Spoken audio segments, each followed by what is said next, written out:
اعوذ باللہ من الشیطان الرجیم بسم اللہ الرحمن الرحیم ربی یسر ولا تعسر وتمم بالخیر۔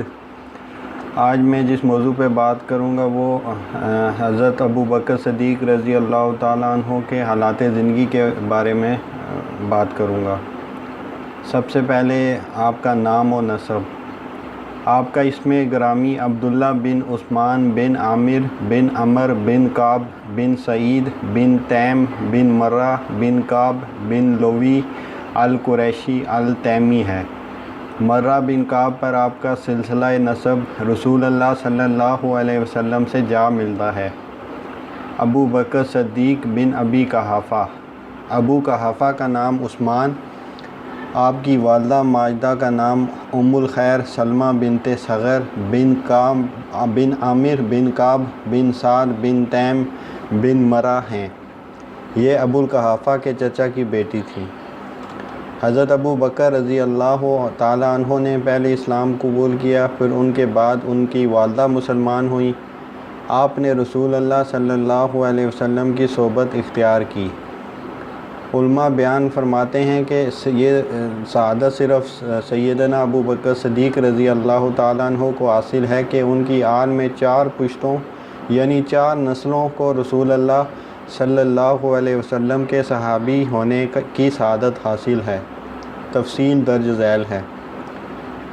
سب سے پہلے خود سیدنا ابو بکر صدیق رضی اللہ تعالیٰ، پھر ان کے والدین اور پھر ان کے صاحبزادے عبد الرحمن رضی اللہ تعالیٰ عنہ، پھر ان کے پوتے ابو عتیق رضی اللہ تعالیٰ عنہ، اسی طرح آپ کی صاحبزادی اسماء رضی اللہ عنہا اور آپ کے نواسے عبداللہ بن زبیر رضی اللہ عنہ۔ یہ چاروں نسل در نسل صحابی ہیں۔ لقب: جہنم سے آزادی کی وجہ سے آپ کو عتیق کا لقب دیا گیا، اور یہ بھی کہا گیا کہ آپ کے خوبصورت چہرے کی وجہ سے آپ کو عتیق کا لقب دیا گیا۔ حضرت عائشہ رضی اللہ عنہا سے روایت ہے کہ رسول اللہ صلی اللہ علیہ وسلم نے فرمایا، ابو بکر عتیق اللہ من النار، ابو بکر جہنم سے اللہ کے آزاد کردہ ہیں۔ اسی روز سے آپ کا نام عتیق رکھا گیا، اور ایک قول یہ بھی ہے کہ انہیں عتیق اس لیے کہا گیا کہ ان کے نسب میں کوئی نقص و عیب نہ تھا۔ ان کے صدیق نام ہونے پر ائمہ کا اجماع ہے۔ صدیق کی وجہ تسمیہ حضرت علی بن ابی طالب رضی اللہ عنہ بیان کرتے ہیں، اللہ تعالیٰ نے رسول اللہ صلی اللہ علیہ وسلم کی زبان مبارک کے ذریعے حضرت ابو بکر رضی اللہ عنہ کا نام الصدیق رکھا، اور اس نام رکھنے کا سبب یہ ہے کہ انہوں نے رسول اللہ صلی اللہ علیہ وسلم کی تصدیق کرنے میں پہل کی اور سچائی پر قائم رہے، اور کسی بھی حال میں ان سے نہ تو کوئی شر و فساد واقع ہوا اور نہ کبھی جھوٹ صادر وہ ثابت ہوا۔ حضرت عائشہ رضی اللہ عنہا بیان کرتی ہیں، جب نبی صلی اللہ علیہ وسلم کو رات کے ایک حصے میں بیت المقدس کی طرف لے جایا گیا اور وہاں سے آپ عرش میں اللہ تعالیٰ سے ملاقات کے لیے تشریف لے گئے، اور صبح کے وقت آپ نے اس کے متعلق لوگوں کو جب بتایا تو آپ پر ایمان لانے والوں اور آپ کی راست بازی پر یقین رکھنے والوں میں سے بھی کچھ لوگ تردد کا شکار ہو گئے، لیکن حضرت ابو بکر رضی اللہ عنہ نے اس وقت یہ اعلان فرمایا، میں تو اس سے دور کی خبروں کی بھی تصدیق کرتا ہوں کہ آسمان سے فرشتہ جبرائیل آپ کے پاس آتا ہے اور اللہ کا پیغام اور اللہ کی آیتیں آپ پر پیش فرماتے ہیں۔ میں تو صبح شام آپ کے پاس آسمان سے آنے والی خبروں کے بارے میں بھی آپ کی تصدیق کرتا ہوں، اسی لیے آپ کو ابو بکر صدیق رضی اللہ عنہ کے نام سے موسوم کیا گیا، اور یہ خطاب خود نبی پاک علیہ الصلاۃ والسلام نے آپ کو اس واقعے کے بعد واقعہ معراج کے بعد عطا فرمایا۔ ابو ماجن ثقفی رضی اللہ عنہ کا قول ہے، آپ کا نام صدیق رکھا گیا اور آپ کے سوا ہر مہاجر کو اس کے نام سے موسوم کیا گیا۔ کسی کو اس نام سے یاد کرنا کوئی بری بات نہیں۔ اللہ گواہ ہے کہ آپ نے اسلام کی طرف سبقت کی اور آپ پھیلے ہوئے سائبان میں آپ صلی اللہ علیہ وسلم کے ہمراہ تشریف فرما تھے۔ ولادت و سعادت: حضرت ابو بکر رضی اللہ عنہ عام الفیل سے تقریباً 3 سال بعد 573 عیسوی میں پیدا ہوئے۔ آپ رسول اللہ صلی اللہ علیہ وسلم سے 3 سال چھوٹے تھے، اور آپ رحمت عالم صلی اللہ علیہ وسلم کی بعثت سے قبل ہی آپ کے دوست تھے، اور اکثر آپ صلی اللہ علیہ وسلم کے گھر اور آپ صلی اللہ علیہ وسلم کی مجلس میں حاضر ہوا کرتے تھے۔ کنیت کی وجہ تسمیہ۔ بعض نے کہا ہے کہ خصائل حمیدی میں جلدی اور پہل کرنے کی وجہ سے آپ کا نام ابو بکر رکھا گیا۔ جب آپ نے اسلام قبول کیا تو آپ نے اللہ تعالیٰ کے دین کی نصرت کے لیے اپنے جان و مال کے ذریعے نبی صلی اللہ علیہ وسلم کی مدد کی اور انہیں تقویت پہنچائی۔ جب آپ مسلمان ہوئے تو آپ کے پاس 40,000 درہم تھے، جنہیں آپ نے تجارت کے منافع سمیت اللہ تعالیٰ کی راہ میں خرچ کر دیا۔ اللہ تعالیٰ نے فرمایا وَسَيُجَنَّبُهَا الْأَتْقَى الَّذِي يُؤْتِي مَالَهُ يَتَزَكَّىٰ وَمَا لِأَحَدٍ عِندَهُ مِن نِّعْمَةٍ تُجْزَىٰ، اور پرہیزگار کو اس سے بچا لیا جائے گا، یعنی اس کو جو تزکیہ نفس حاصل کرنے کے لیے اپنا مال دیتا ہے، اور کسی کا اس پر احسان نہیں جس کا اسے بدلہ دے دیا جائے۔ مفسرین کا اس پر اجماع ہے کہ اس سے مراد ابو بکر رضی اللہ عنہ ہیں۔ ابو بکر رضی اللہ عنہ کا شمار دور جاہلیت میں بھی قریش کے سرداروں میں ہوتا تھا۔ آپ ان کی پسندیدہ اور ہر دل عزیز شخصیت تھے۔ دور جاہلیت میں بھی لوگ دیت کے فیصلے انہی سے کراتے تھے۔ جب وہ کوئی کام کرتے تو قریش ان کی تصدیق کرتے، وہ ان کی اور ان کے ساتھ شریک ہونے والے آدمی کی ضمانت کو قبول کرتے۔ اگر ان کے علاوہ کوئی اور شخص کسی شخص کی ضمانت دیتا تو وہ اسے تنہا چھوڑ دیتے اور اس کی تصدیق نہ کرتے۔ جب اسلام آیا تو انہوں نے اس کی طرف سبقت کی، اور ان کی دعوت پر ان 10 افراد میں سے جنہیں جنت کی بشارت دی گئی تھی، جنہیں عشرہ مبشرہ کہا جاتا ہے، 5 نے اسلام قبول کیا۔ وہ 5 یہ ہیں: عثمان بن عفان، زبیر بن عوام، عبد الرحمن بن عوف، سعد بن ابی وقاص اور طلحہ بن عبید اللہ رضی اللہ عنہم۔ ان کے والدین، ان کی اولاد اور ان کی اولاد کی اولاد نے بھی اسلام قبول کر کے شرف صحابیت حاصل کیا۔ جن 5 افراد نے ان کی دعوت پر اسلام قبول کیا، یہ انہیں لے کر رسول اللہ صلی اللہ علیہ وسلم کی خدمت میں حاضر ہوئے تو آپ صلی اللہ علیہ وسلم نے انہیں حلقہ اسلام میں داخل کیا۔ پھر ان لوگوں نے آپ صلی اللہ علیہ وسلم کی امامت میں نماز ادا کی۔ اکثر محققین کا اس پر اتفاق ہے کہ انہوں نے سب سے پہلے اسلام قبول کیا۔ شعبی رحمۃ اللہ علیہ نے فرمایا، میں نے ابن عباس رضی اللہ عنہ سے پوچھا کہ سب سے پہلے کس نے اسلام قبول کیا؟ انہوں نے فرمایا ابو بکر رضی اللہ عنہ نے۔ آپ قریش کے شجرہ نسب اور ان میں سے اچھے اور بروں کو خوب جاننے والے تھے۔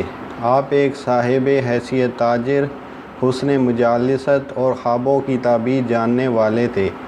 آپ اور عثمان بن عفان رضی اللہ عنہما 2 ایسی شخصیتیں ہیں جنہوں نے زمانہ جاہلیت میں بھی شراب کو اپنے اوپر حرام قرار دے رکھا تھا۔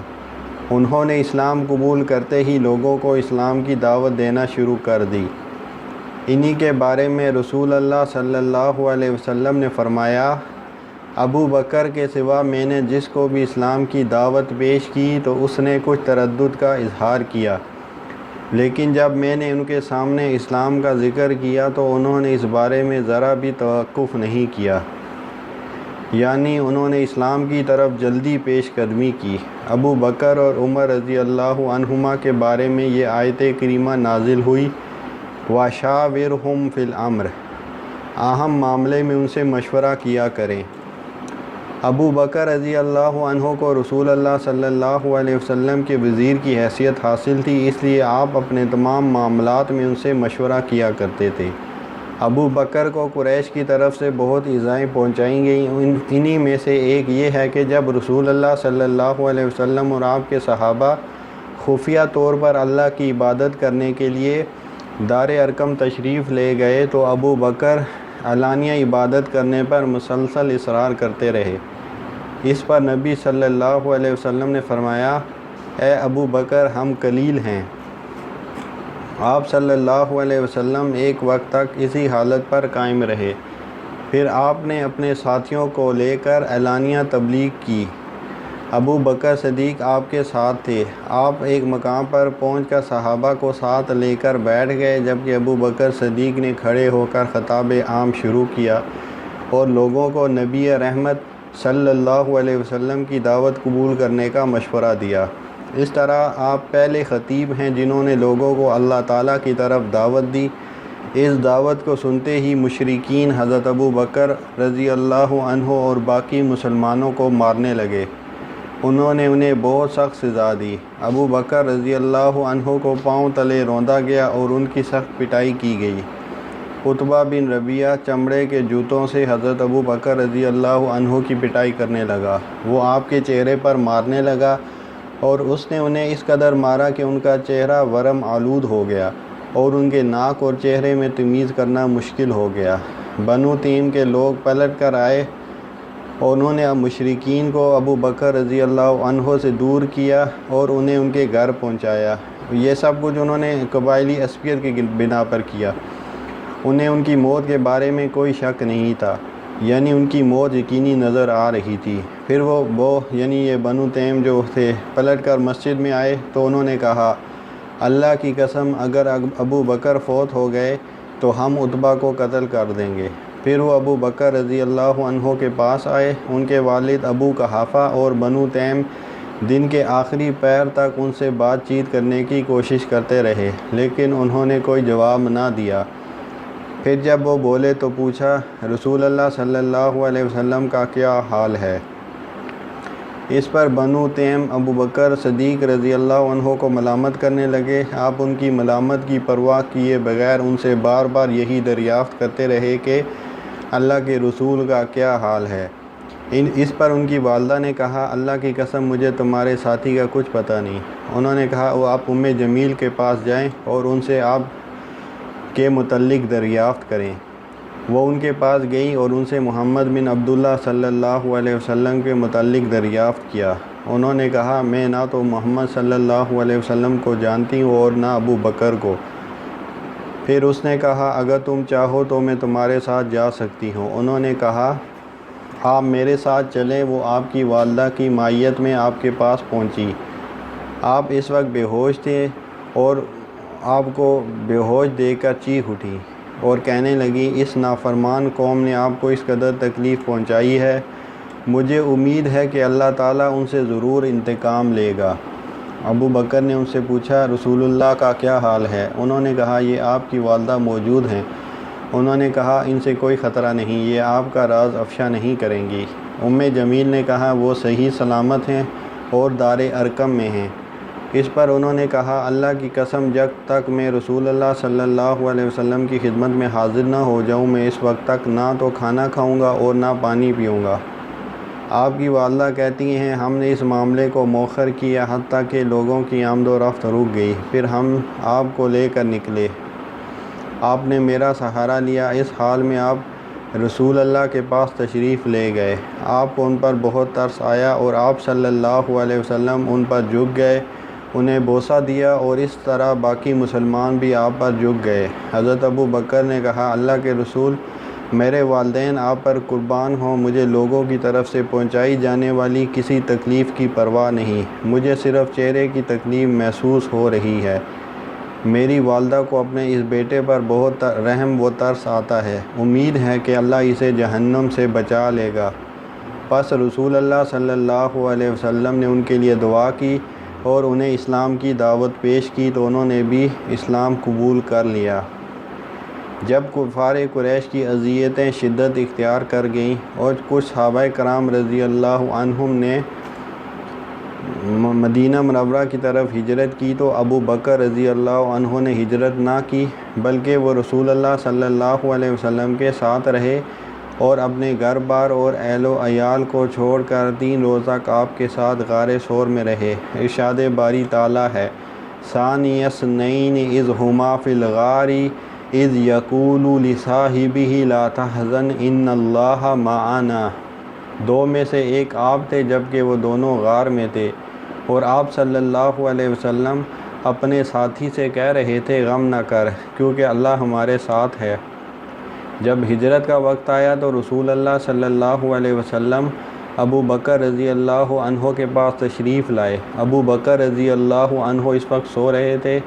آپ صلی اللہ علیہ وسلم نے انہیں بیدار کرتے ہوئے فرمایا، قد اذن لی فی الخروج، مجھے ہجرت کرنے کی اجازت مل گئی ہے۔ حضرت عائشہ رضی اللہ عنہا بیان کرتی ہیں، میں نے ابو بکر صدیق کو شدت فرحت سے روتے ہوئے دیکھا۔ پھر آپ دونوں تشریف لے گئے حتیٰ کہ غار ثور میں پہنچ گئے۔ پھر آپ نے 3 روز تک وہاں قیام فرمایا۔ اگر رسول اللہ کو ابو بکر پر مکمل اعتماد نہ ہوتا تو آپ اپنی ہجرت کے وقت انہیں ساتھ لے کر نہ جاتے۔ آپ نے انہیں اپنی ذات کے لیے منتخب فرمایا اور ابو بکر کے سوا سب رسول اللہ کو چھوڑ گئے، اور اللہ تعالیٰ نے آپ کو ثانی اثنین 2 میں سے ایک کے نام سے موسوم کیا۔ نبی صلی اللہ علیہ وسلم اور ان کی تکریم کرتے، ان کی شان بیان کرتے، ان کے سامنے ان کی تعریف کرتے اور نماز میں انہیں امام مقرر فرمایا کرتے تھے۔ آپ بدر، احد، خندق، بیعت رضوان، خیبر، فتح مکہ، حنین و طائف اور تبوک و حجۃ الوداع کے موقع پر رسول اللہ صلی اللہ علیہ وسلم کے ساتھ رہے۔ غزوہ تبوک کے موقع پر رسول اللہ صلی اللہ علیہ وسلم نے انہیں اپنا وہ بڑا جھنڈا عطا کیا جس کا رنگ سیاہ تھا۔ غزوہ احد اور حنین کے موقع پر جب باقی لوگ پیچھے ہٹ گئے تو آپ رسول اللہ کے ساتھ ثابت قدم رہے۔ آپ ان کبار صحابہ میں سے ہیں جنہوں نے مکمل قرآن مجید حفظ کیا تھا۔ رحمت عالم مسجد حرام میں محو عبادت تھے کہ عقبہ بن ابی معیط نے آپ صلی اللہ علیہ وسلم کے گلے میں پھندا ڈال کر آپ کا گلا گھونٹا۔ ابو بکر صدیق نے جب یہ منظر دیکھا تو ان سے رہا نہ گیا۔ وہ فوراً آگے بڑھے اور اس لعین کو ایک طرف دھکیلتے ہوئے کہا، اتقتلون رجلا ان یقول ربی اللہ وقد جاءکم بالبینات من ربکم، کیا تم اس عظیم شخص کو صرف اس لیے قتل کرنا چاہتے ہو کہ وہ کہتا ہے میرا رب اللہ ہے، حالانکہ وہ تمہارے رب کی طرف سے تمہارے پاس روشن دلائل لے کر آیا ہے۔ رسول اللہ صلی اللہ علیہ وسلم نے ان کے بارے میں فرمایا، اگر میں کسی کو دنیا میں خلیل بناتا تو میں ابو بکر کو خلیل بناتا۔ ابو بکر صدیق رضی اللہ عنہ کے آزاد کردہ غلام۔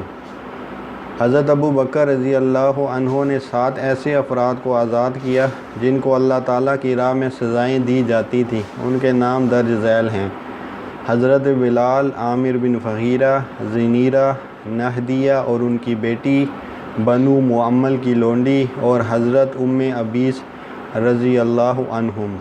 جب حضرت ابو بکر رضی اللہ عنہ کی مدح بیان کی جاتی تو وہ فرماتے، اے اللہ تو میرے بارے میں مجھ سے زیادہ جانتا ہے اور میں اپنے بارے میں ان سے زیادہ جانتا ہوں۔ اے اللہ مجھے اس سے بہتر بنا دے جو یہ گمان کرتے ہیں، اور جو یہ نہیں جانتے اس بارے میں مجھے معاف کر دے، اور جو یہ کہہ رہے ہیں اس بارے میں میرا مواخذہ نہ کرنا۔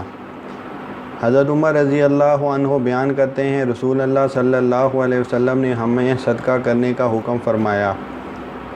اس وقت میرے پاس بہت مال تھا۔ میں نے کہا کہ اگر آج میں ابو بکر رضی اللہ عنہ پر سبقت لے جانا چاہوں تو لے جا سکتا ہوں۔ چنانچہ اپنا نصف مال لے کر حاضر ہوا۔ آپ صلی اللہ علیہ وسلم نے فرمایا، ما ابقیت لأہلک، تم نے اپنے گھر والوں کے لیے کیا چھوڑا ہے؟ میں نے عرض کیا، اتنا ہی۔ اتنے میں ابو بکر رضی اللہ عنہ اپنا تمام اثاثہ لے کر حاضر ہو گئے۔ آپ صلی اللہ علیہ وسلم نے فرمایا، یا ابا بکر ما ابقیت لأہلک، ابو بکر تم اپنے گھر والوں کے لیے کیا چھوڑ آئے ہو؟ انہوں نے عرض کیا، میں ان کے لیے اللہ اور اس کے رسول صلی اللہ علیہ وسلم کی محبت چھوڑ آیا ہوں۔ میں نے اسی روز کہا، میں کسی معاملے میں بھی ان سے سبقت حاصل نہیں کر سکتا۔ ابو بکر رضی اللہ عنہ سے مروی مرفوع احادیث۔ حضرت ابو بکر رضی اللہ عنہ کی سند سے رسول اللہ صلی اللہ علیہ وسلم کی 142 احادیث مروی ہیں۔ ان میں سے 6 متفق علیہ جو بخاری اور مسلم دونوں میں ہیں، جبکہ انفرادی طور پر 11 صحیح بخاری شریف میں اور 1 صحیح مسلم شریف میں ہیں۔ حضرت ابو بکر صدیق رحمت عالم کی صحبت میں طویل عرصے تک رہے۔ اس کے باوجود ان کی مرویات کی تعداد دیگر صحابہ کے مقابلے میں بہت کم ہے۔ ان سے مروی روایات کی قلت کا سبب یہ ہے کہ احادیث کے سماع کی تابعین کو ضرورت تھی، وہ انہیں حاصل کرنے اور یاد کرنے کے لیے سرگرداں تھے، جبکہ حضرت ابو بکر کا وصال اس عہد کے آغاز سے پہلے ہی ہو گیا تھا۔ حضرت ابو بکر صدیق رضی اللہ عنہ کی فضیلت احادیث کی روشنی میں۔ حضرت عمر بن عاص رضی اللہ عنہ سے روایت ہے کہ نبی صلی اللہ علیہ وسلم نے انہیں ذات سلاسل نامی لشکر کا امیر بنا کر روانہ کیا تو میں نے رحمت عالم صلی اللہ علیہ وسلم کی خدمت میں حاضر ہو کر عرض کیا، اے اللہ کے رسول، آپ سب سے زیادہ کس سے محبت کرتے ہیں؟ آپ صلی اللہ علیہ وسلم نے فرمایا، عائشہ رضی اللہ عنہا سے۔ میں نے عرض کیا، مردوں میں سے؟ آپ نے فرمایا، ان کے والد سے۔ میں نے عرض کیا، پھر کس سے؟ آپ نے فرمایا، پھر عمر بن خطاب رضی اللہ عنہ سے۔ پھر آپ نے کئی آدمیوں کے نام لیے۔ ابن عمر بیان کرتے ہیں، رسول اللہ صلی اللہ علیہ وسلم نے فرمایا، جس نے عذرائے تکبر اپنے کپڑے کو گھسیٹا تو روز قیامت اللہ اس کی طرف نظر رحمت سے نہیں دیکھے گا۔ ابو بکر رضی اللہ عنہ نے عرض کیا، میرے کپڑے کی ایک جانب لٹک جاتی ہے، البتہ میں اس کا خیال رکھتا ہوں۔ اس پر رسول اللہ صلی اللہ علیہ وسلم نے فرمایا، تم عذرائے تکبر ایسا نہیں کرتے ہو۔ ابو ہریرہ رضی اللہ عنہ بیان کرتے ہیں، رسول اللہ صلی اللہ علیہ وسلم نے فرمایا، آج تم میں سے کس نے روزہ رکھا ہے؟ ابو بکر رضی اللہ عنہ نے عرض کیا، میں نے۔ آپ صلی اللہ علیہ وسلم نے فرمایا، آج تم میں سے کس نے جنازے میں شرکت کی ہے؟ ابو بکر نے عرض کیا، میں نے۔ آپ صلی اللہ علیہ وسلم نے فرمایا، آج تم میں سے کس نے مسکین کو کھانا کھلایا ہے؟ ابو بکر رضی اللہ عنہ نے عرض کیا، میں نے۔ آپ صلی اللہ علیہ وسلم نے فرمایا، آج تم میں سے کس نے مریض کی عیادت کی ہے؟ ابو بکر رضی اللہ عنہ نے عرض کیا، میں نے۔ تو رسول اللہ صلی اللہ علیہ وسلم نے فرمایا، جس شخص میں یہ اوصاف پیدا ہو جائیں وہ ضرور جنت میں داخل ہوگا۔ حضرت ابو ہریرہ رضی اللہ عنہ سے روایت ہے کہ رسول اللہ، حضرت ابو بکر، عمر، عثمان، علی، طلحہ اور حضرت زبیر رضی اللہ عنہم حرا پر تھے کہ چٹان نے حرکت کی تو نبی علیہ السلام نے فرمایا، ٹھہر جا، تجھ پر ایک نبی، ایک صدیق اور ایک شہید ہے۔ حضرت حذیفہ رضی اللہ عنہ بیان کرتے ہیں، رسول اللہ صلی اللہ علیہ وسلم نے فرمایا، میرے بعد ابو بکر اور عمر رضی اللہ عنہما کی اقتداء کرنا۔ عبداللہ بن عمر سے روایت ہے کہ رسول اللہ صلی اللہ علیہ وسلم نے ابو بکر سے فرمایا، جیسا کہ تم غار میں میرے ساتھی تھے ویسے ہی حوض کوثر پر بھی میرے ساتھی ہوگے۔ حضرت ابو ہریرہ بیان کرتے ہیں کہ رسول اللہ نے فرمایا، کسی کے مال نے مجھے اتنا فائدہ نہیں پہنچایا جتنا ابو بکر کے مال نے مجھے فائدہ پہنچایا۔ یہ سن کر ابو بکر رونے لگے اور عرض کیا، اے اللہ کے رسول، میں اور میرا مال تو آپ ہی کے لیے ہیں۔ ابو بکر کے دیگر فضائل۔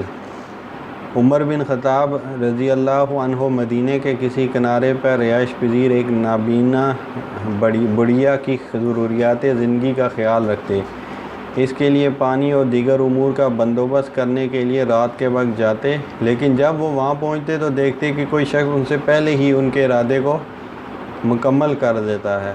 انہوں نے کئی مرتبہ کوشش کی کہ وہ شخص ان پر سبقت نہ لے جائے، لیکن وہ ہمیشہ سبقت لے جاتا۔ ایک مرتبہ حضرت عمر اس آدمی کی ٹاک میں بیٹھ گئے کہ میں دیکھوں کہ وہ شخص کون ہے جو اس بڑھیا کی خدمت کرنے آتا ہے۔ دیکھا تو وہ ابو بکر صدیق تھے جو کہ خلیفہ تھے۔ انہیں دیکھ کر عمر رضی اللہ عنہ نے کہا، اللہ کی قسم وہ آپ ہیں، آپ اسلام میں پہلے خلیفہ ہیں۔ جب 9 ہجری میں لوگوں نے حج کیا تو آپ کو پہلا امیر بنا کر بھیجا گیا۔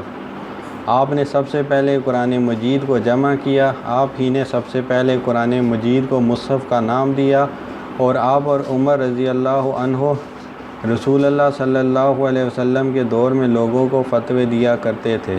63 سال کی عمر میں وفات پائی۔ ان کے والد ابو قحافہ رضی اللہ عنہ ان کے 6 ماہ بعد فوت ہوئے۔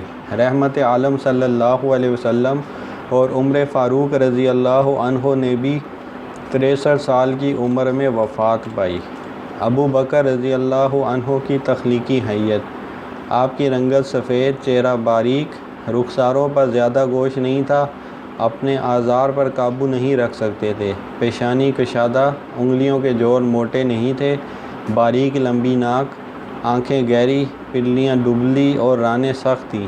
آپ مہندی اور وسمہ ملا کر بالوں کو رنگ دیا کرتے تھے۔ ابو بکر رضی اللہ عنہ کی ازواج و اولاد: حضرت ابو بکر نے زمانۂ جاہلیت میں قتیلہ بنت سعد سے شادی کی۔ اس کے بطن سے عبداللہ اور اسماء پیدا ہوئے۔ جہاں تک عبداللہ کا تعلق ہے تو وہ غزوہ طائف میں نبی صلی اللہ علیہ وسلم کے ساتھ شریک ہوئے۔ وہ اپنے والد کی خلافت تک زندہ رہے اور ان کی خلافت ہی میں انہوں نے وفات پائی۔ انہوں نے صرف 7 دینار وراثت میں چھوڑے، لیکن حضرت ابو بکر نے انہیں بھی زیادہ سمجھا۔ عبداللہ کے ہاں اسماعیل پیدا ہوا اور وہ فوت ہو گیا۔ اس طرح انہوں نے پیچھے اپنا کوئی جانشین نہیں چھوڑا۔ جہاں تک اسماء کی بات ہے تو انہیں ذات النطاقین کے نام سے یاد کیا جاتا ہے۔ یہ وہی ہیں جنہوں نے رسول اللہ اور ابو بکر کے سفر ہجرت کے وقت ان کے لیے تیار کیے گئے توشہ دان کا منہ باندھنے کے لیے اپنی کمر پر باندھنے والے پٹکے کے 2 حصے کر کے ان سے توشہ دان کا منہ باندھا تھا، اسی لیے انہیں ذات النطاقین کہا جاتا ہے۔ یہ حضرت عائشہ رضی اللہ عنہا سے عمر میں بڑی تھیں۔ حضرت اسماء مسلمان خواتین میں بڑی شجاع، صابرہ اور مستقل مزاج تھی۔ انہوں نے عزت نفس اور خودداری کے حوالے سے اپنی اولاد کی خوب تربیت کی۔ زبیر بن عوام نے مکے میں ان سے شادی کی۔ ان کے بطن سے کچھ بچے پیدا ہوئے، پھر انہوں نے انہیں طلاق دے دی۔ پھر وہ اپنے بیٹے عبداللہ بن زبیر کے ساتھ رہنے لگیں۔ ان کی زندگی ہی میں عبداللہ بن زبیر کو مکے میں شہید کر دیا گیا۔ وہ آخری عمر میں نابینا ہو گئی تھیں۔ انہوں نے 100 سال کی عمر میں وفات پائی۔ حضرت ابو بکر نے زمانۂ جاہلیت میں ہی ام رومان رضی اللہ عنہا سے شادی کی۔ ان کے بطن سے عبد الرحمن اور رسول اللہ صلی اللہ علیہ وسلم کی زوجہ محترمہ عائشہ رضی اللہ عنہا پیدا ہوئیں۔ یہ رسول اللہ صلی اللہ علیہ وسلم کی حیات مبارکہ میں 6 ہجری میں وفات پا گئیں۔ رسول اللہ صلی اللہ علیہ وسلم ان کی قبر میں اترے اور ان کے لیے مغفرت کی دعا کی۔ مصوفہ واقعہ افق کے وقت زندہ تھیں۔ واضح رہے کہ واقعہ افق 6 ہجری ماہ شعبان میں رونما ہوا۔ عبد الرحمن حضرت عائشہ کے حقیقی بھائی تھے۔ وہ غزوہ بدر و احد میں کفار کی طرف سے لڑنے آئے تھے۔ انہوں نے جب مبارزت کے لیے پکارا تو اس کا مقابلہ کرنے کے لیے حضرت ابو بکر اس کے مقابل کھڑے ہوئے، مگر رسول اللہ نے ابو بکر سے فرمایا، ہمیں اپنے ذریعے فائدہ پہنچاؤ۔ حضرت ابو بکر نے زمانۂ اسلام میں اسماء بنت امیس رضی اللہ عنہا سے شادی کی۔ ان سے پہلے وہ حضرت جعفر بن ابی طالب رضی اللہ عنہ کے نکاح میں تھیں۔ جب وہ شہید کر دیے گئے تو ابو بکر نے ان سے شادی کر لی۔